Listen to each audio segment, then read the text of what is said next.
Good morning. Good morning. Very glad that both of you could come today. I've had some good conversations with each of you before, and I often think that when you actually get to sit down and talk, that's a very, very good sign of both of you wanting to see whether you can achieve the goals that you identified when we talked before. You want to start off? It's very nice to meet you. My name is Elizabeth Brazier, and I'm Vice President for the project development. Leonard Wilkins. I'm a representative of the community.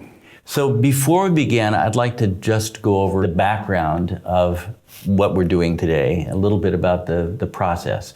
I realize it could be somewhat repetitive, but I think it's important that you hear the same thing from me at the same time, although I've told you this or explained it when we were meeting privately. So, as I mentioned before, I am working for a private firm that provides assistance to people who have either significant problems, disputes, or conflicts. My role is to help you try to find solutions that will work for both of you. So I am not allied or connected with either of you, but I would say the term sometimes is multi-partial. In other words, I'm partial to you and I'm partial to you.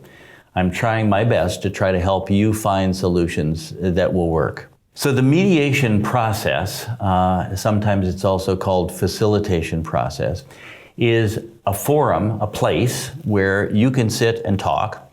You can identify the issues that are important for you to discuss. You can talk about what you need and what you have as interests, which are wants or desires or expectations. But you can explain that to each other. And then we can try to look at solutions, things that will work for you, that will address those particular things.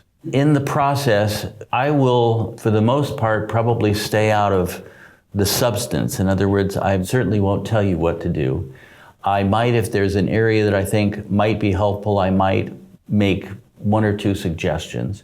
But a lot of my role will be focused on the process of what we'll be working on today. Let me just stop there for a minute and see whether are there any questions right now about what I've just said, and then there are a few more things before we actually start talking about what you're concerned about.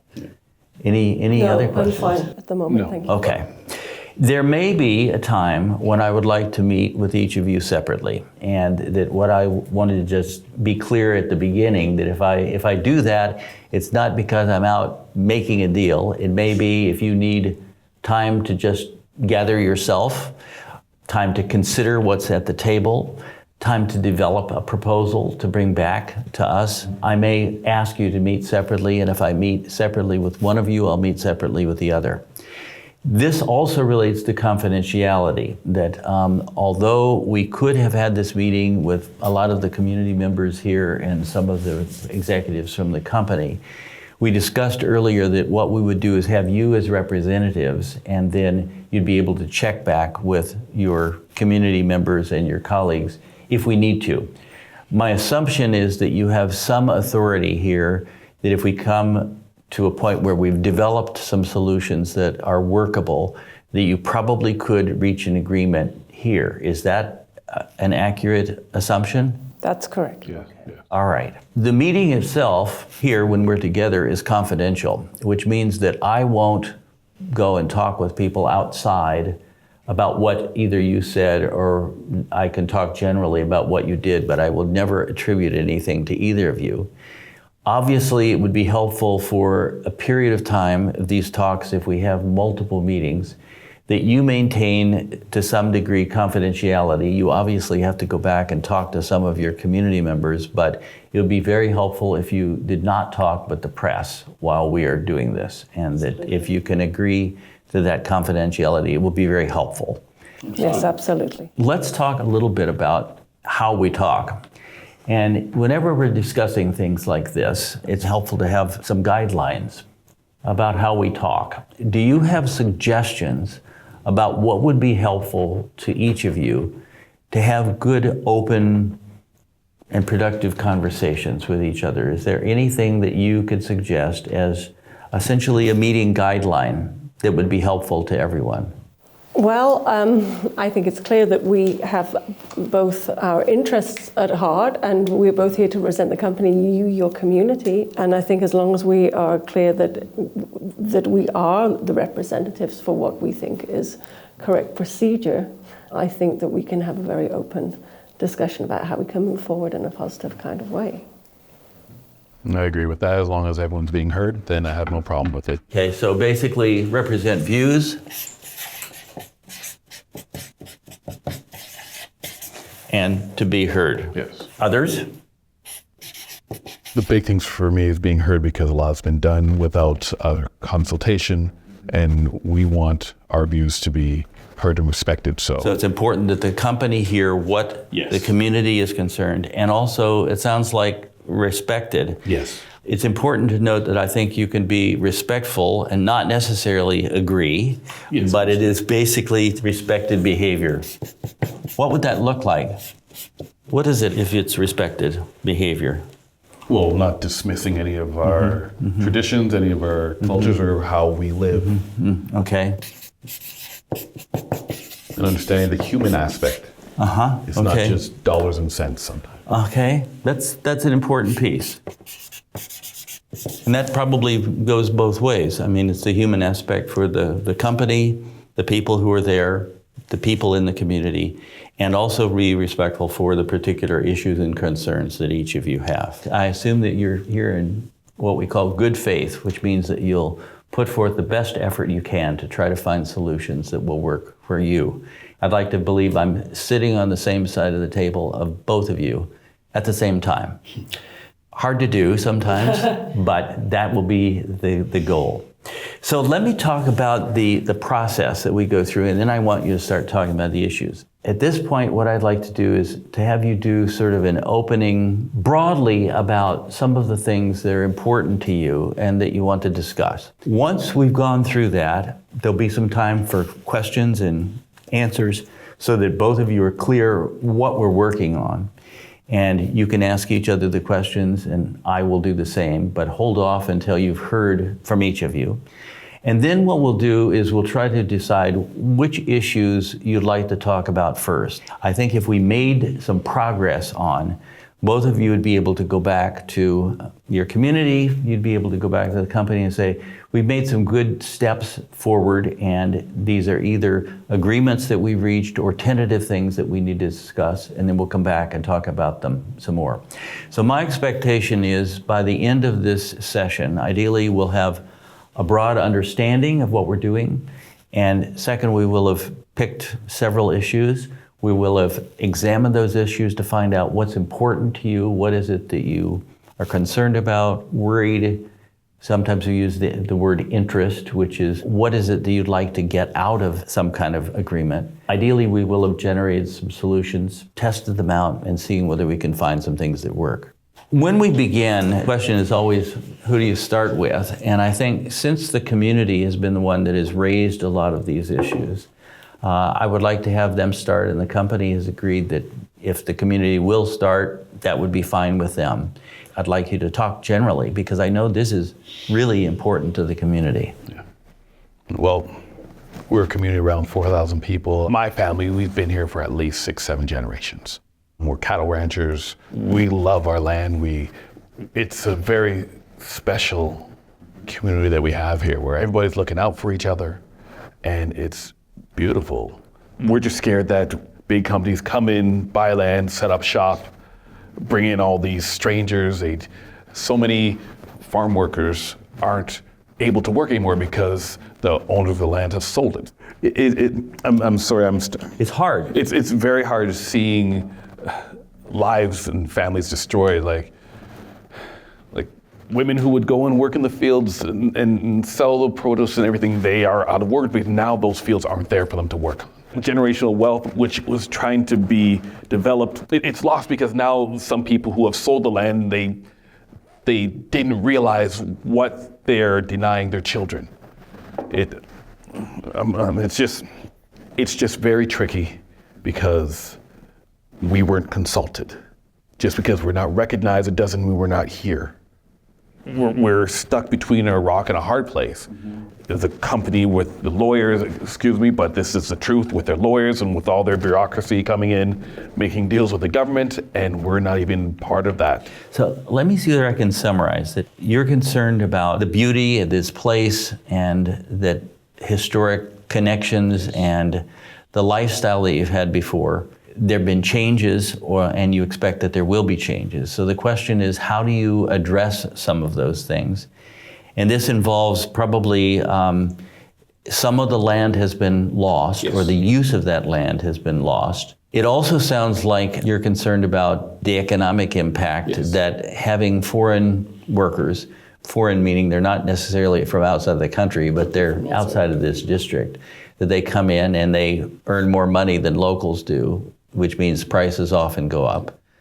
I appreciate your waiting and also listening, but I think it's important to know some about the mine, a little bit about the background of it coming in, and some of the things that are of most concern to all the people in the mining community, which basically means your executives and your workers. Of course. Thank you very much for what you've just told me. We are here in good faith. Mining, as you know, is a very important part of the economy for your country.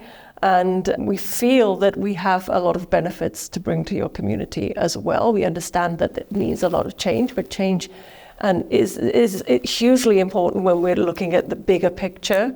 My goal today is to, where possible, see where we can address at least some of your concerns for the community, that we can make this more of a project between the locals and the mine. However, that we are here to do a job. It's not a permanent situation. We will be eventually moving on.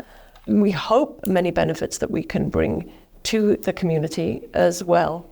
And the disruptions that we have been experiencing have been unacceptable. We cannot continue with that. And that is one thing that I very, very much want addressed in this mediation process today, if possible. It's clear that we have been bringing in workers from outside of the land, outside of the country, foreigners, foreign workers, but the workers that we are bringing in are very experienced and trained, and so quite simply our operations can't take place unless we have a skilled workforce and a skilled personnel that understand the industry working for us. So this is vital that the community understands that, and of course this takes us into another category of how we can sort of work alongside your community and hopefully bring a better equilibrium between us. There's various areas of discussion here that we're very open and willing to go into and to look at. So let me see whether I can summarize. There are several things that are very important to you. One is that you want to lower the amount of disruption and disagreement and tensions between the company and the community and the actions that are connected with those. You would like the community to recognize that although they may not love what has happened, that the government has recognized the mine as having a legal right to be there, and that you want to have operations so that you can essentially have a productive mine and the income that produces for the company, for the government. And one of the things that is in place, but I understand that there's been a problem in doing this, there is a rule that some of the money has to come back to the community, and we need to assure that actually happens. We can do that, so we can discuss that. Of course. You'd like to figure out a way that there can be some joint benefit that you create for the company and the community, and that you minimize problems for the community, and there's a commitment to try to do that. Yes. And that you're looking at not only the short term, but you're looking for medium and also long term, because the mine won't be here forever. It won't. And so you need to have something that both creates a positive impact while you're here, and there's some kind of legacy, a positive legacy. It would be great to have a positive legacy, but also I do need to stress that we do need to be able to get on with our jobs. Yeah, we do need to be able to get on with our work. Okay. And the confrontations have been way more than we had previously imagined. This is going to be something that we're not going to be able to work alongside. Okay. Anything that I've missed? I don't think so. Okay.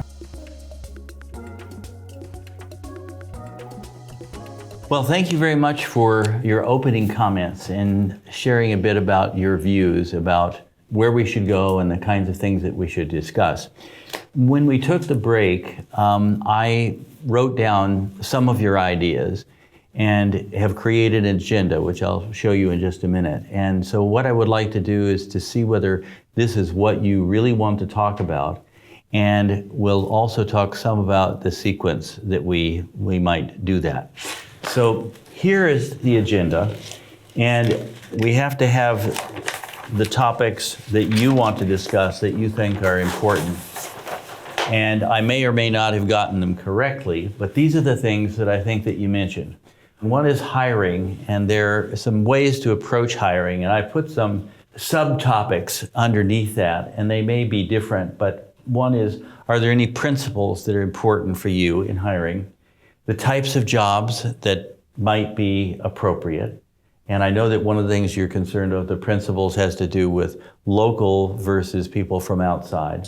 The qualifications that would be needed for particular kinds of jobs, a strategy for doing training where that's needed, and then a little bit about the timeline. When might these kinds of things happen? So that's an idea of how we might talk about hiring.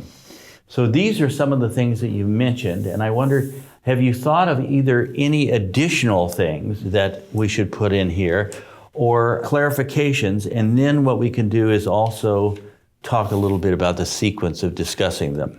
So are there other things that ought to be on there? Compensation. Okay, say a little bit more about compensation. Well, what are we getting? Like, what incentives are we getting from the company? Could you say a little bit more of that? Like, for instance, a football field. We could build a football field, and also upgrading the schools with technology. Okay, so that's another one to discuss. So let's talk about the sequencing. I do think it's important to say a little bit more about this, and then we have some very specific issues that we could work on to see that we can find some solutions. What do you think? Communication to be moved up to the top, because that's been lacking from the beginning. Okay, so communication would happen before we discuss Yes. particulars on hiring or security or medical or whatever. Yes, I do think we have a communication issue. Okay, all right. Anything else? Shall we talk about communication first and then we'll look at these other things? I think that would be preferable. Yeah. Okay. Let's talk about what is it that you're looking for in communication? What kind of issues or problems or concerns is good communication going to address? Well, primarily from the company's perspective, we have found that we've not been getting clear communication with you as to what your grievances are exactly.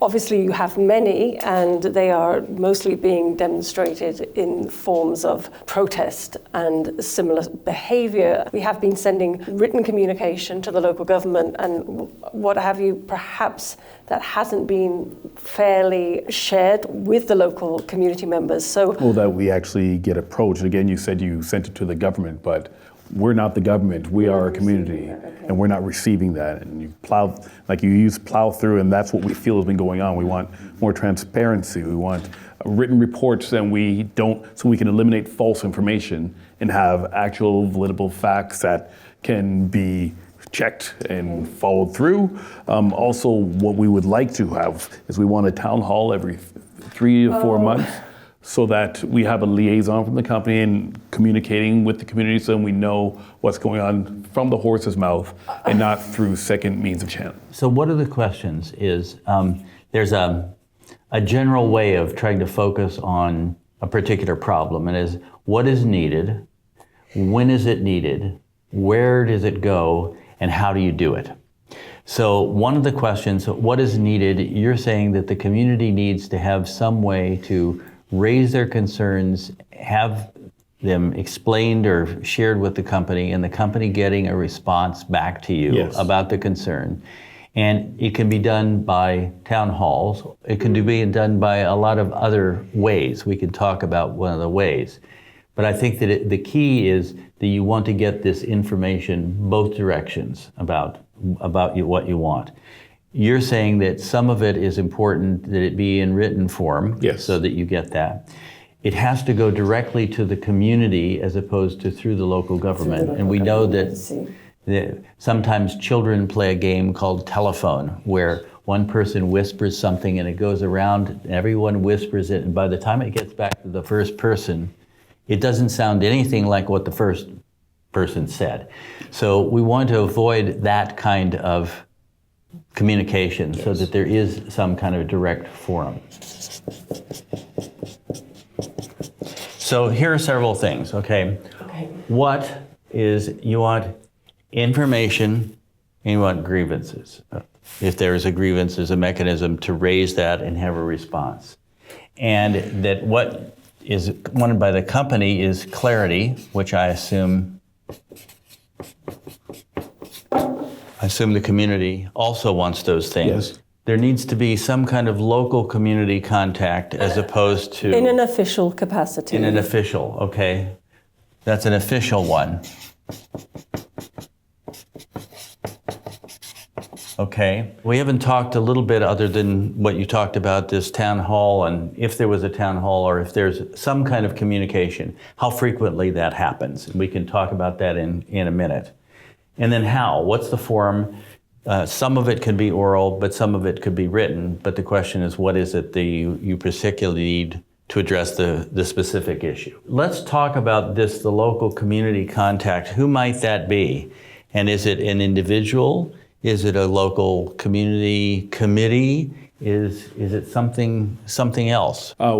We could initialize or initiate a local community committee, so that there are many points of access for the community to reach out to. Yes. And then if there's a liaison that we can speak with, then we can transmit that information to the liaison. They can bring that directly to you. Yes, we could even go as far as to say that we could perhaps quarterly attend these committee meetings.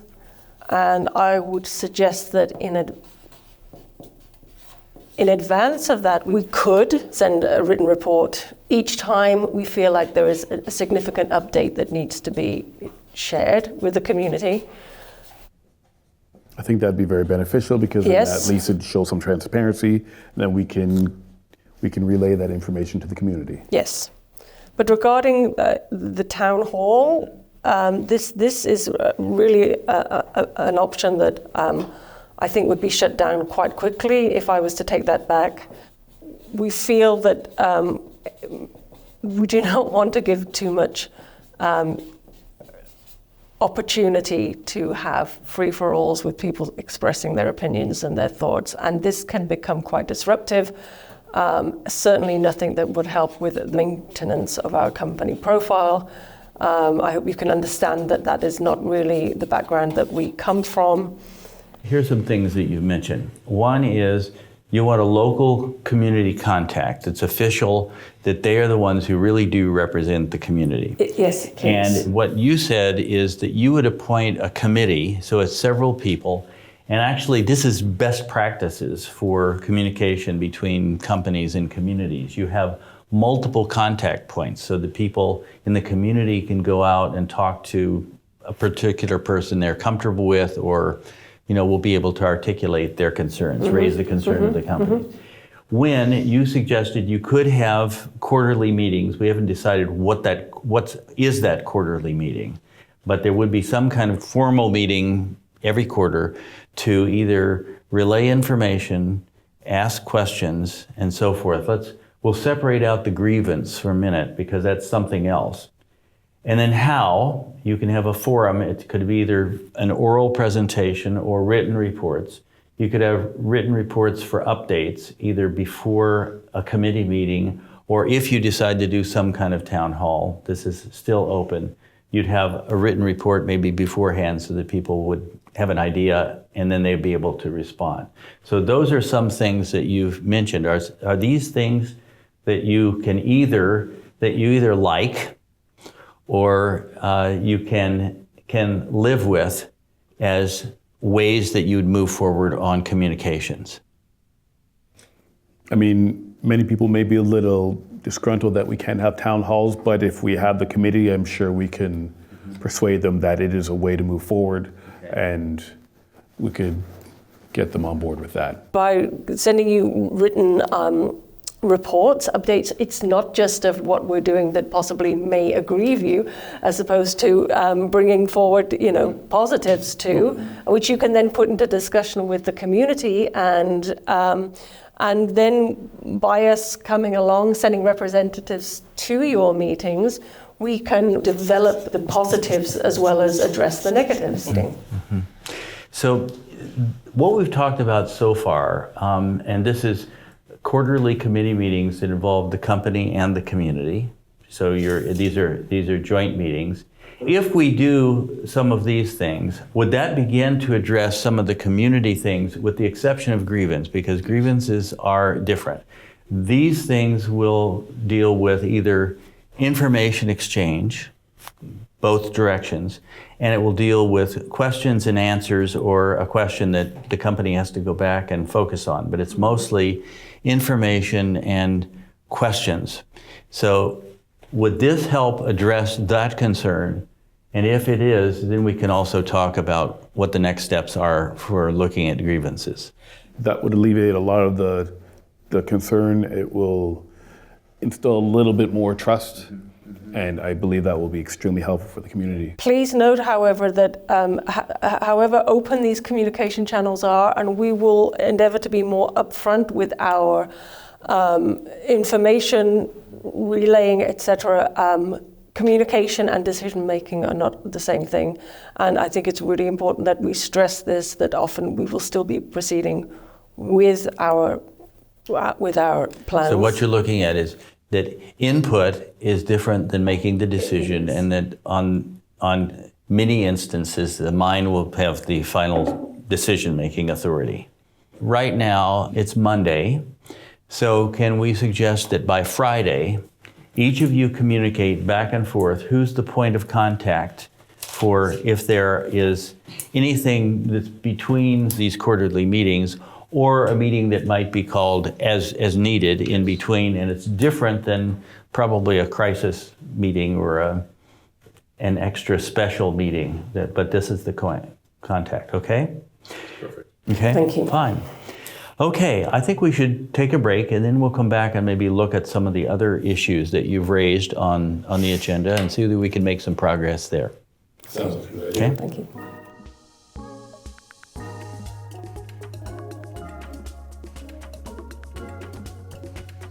So we had, I think, a productive last discussion on communications, and we got a variety of good understandings and some agreements on what you're going to do, both what the company is going to do to improve communications, what the community is going to do to improve the communications with the company. So I would suggest we move and talk about one of the other issues. And early on, you talked about really the importance of, I've got up here hiring, but it's really employment that you're talking about. And you raised a variety of things about employment, both for local community people and also issues about workers who came from outside of the community, and what's important for each of you. So I'd like to just go back and have each of you talk a bit about what is important around the issue of employment for people at the mine. And maybe we'll start with the company initially on here, because when you're looking for people, you're looking for probably particular kinds of people. So can you say a little bit more about what's important for the company that would enable you to consider potential changes in the hiring practices or potential changes in who's working at the mine? So obviously, for a fair employment process and to treat everybody equally, we do need to be making sure that we're employing people of adequate educational standards. And it would seem that the community is a little bit maybe slower in, well, how do I say this? They only have a very basic understanding of how the corporation is working, and less than adequate qualifications, I think, is very clear. And so, we have to understand that these people enough of this. You're just going to let her go on badmouth us like this. Who were you hired by? This is I don't know. I think there's something going on with this. So you're concerned that I am not treating you equally or respectfully? You're letting her badmouth us. You're just letting it go on. You're not correcting her. You're not telling her to stop. You're just letting it happen. And so one of the things. One of the things that you need is for me to intervene and to stop when there are comments that are going back and forth that are not respectful. Yes. Okay. Because that was on the board or unrespectful. I will certainly do my best. One of the things that I think is important is that you do get a chance to talk with each other, but it has to be done in a respectful manner. But I also want you, if you feel strongly about something, you need to feel free to express that, okay? Which is fine with me. However, if either of you feel attacked by the other, I will try to intervene and try to stop. And I ask that if I do that you will also stop doing what you're doing, and we'll just take a breather. Or the other thing is, if you need a break, or I might need a break, then we'll go ahead and take that break, and then we'll come back and talk. But I think one of the goals is to have as respectful a dialogue as possible. Certainly going forward, we would be very open to hiring members of the local community. However, they must have commitment and the qualifications that we require. These are non-negotiable, and we realize that your community is covering all forms of work, but we have achieved a very high global reputation, and it's very important for us that we continue with our standards. We, at the moment, are not 100% sure that we can trust what qualifications you say you have, whether they match the qualifications that we are requiring.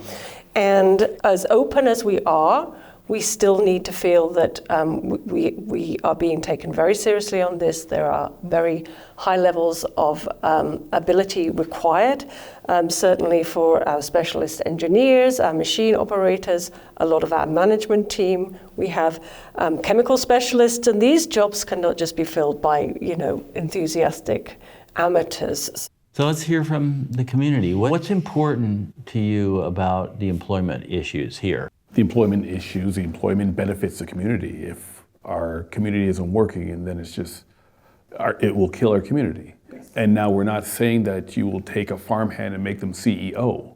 However, I'm saying there are many opportunities where people of course, would verify and make sure that they are capable of doing the job, are given opportunities to work. It gives them regular income. It gives them a better sense of self. It allows them to see how they're contributing to the betterness of the company and also the community. It compensates for the inconvenience of having the mine here. There's several pieces of this. For local community members, it provides them with income, yes, so that they can support themselves and their family. Psychologically, it's important for them, and that they're recognized as people who can contribute both to their community and to the company. Yes. And so those are things that we want to look at when we're exploring, hiring and increasing or expanding the number of local people who would be working with the company.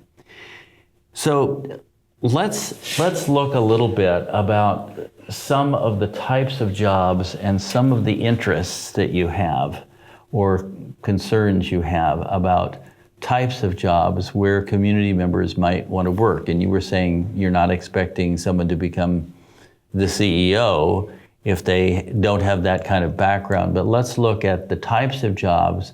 We'll look at then what kind of qualifications people might need to have for those, and what would be done to try to get the qualifications. What's your thinking about that? Well, we are at full capacity at the moment, so obviously we cannot think about getting rid of some of our workers to put locals in the positions. That's something that would just cause a lot of tensions within our workplace. As we continue through into operations, as you've just mentioned, certainly on a ground level, or should I say below level, this area of manual workers actually on the pit face, construction workers, we will certainly be needing I would say close on 50 new employees in that direction, yes. In both categories? Because you got manual and then you have construction. In the manual, which is the pit. Hands-on pit work, thereabouts. That may include perhaps 10 potential drivers or people working more on the surface, but again, in a physical capacity. Is this for the short term or the long term? Because we're looking more at around 200.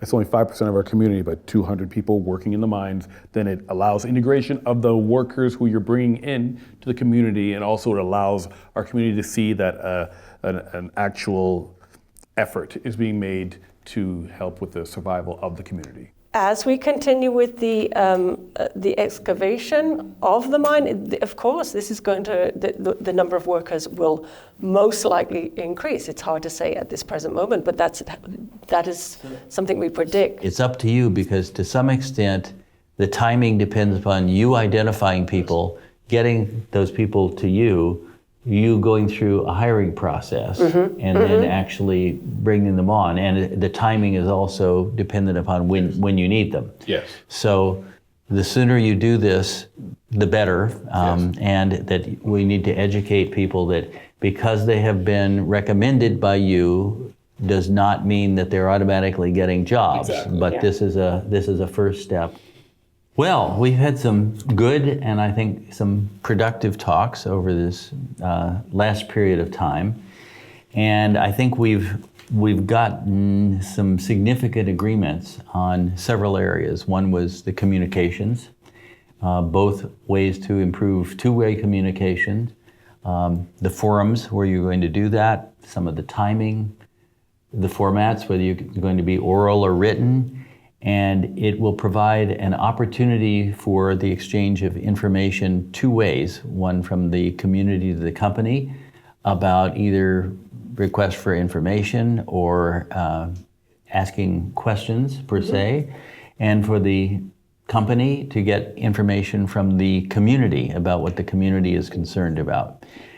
The other thing that we've looked at is the question of hiring and employment, and how important that is for the community to have people in the community have jobs, and both to have an income for their self-esteem and to have their feeling that they're connected with the company and that the company is part of the community.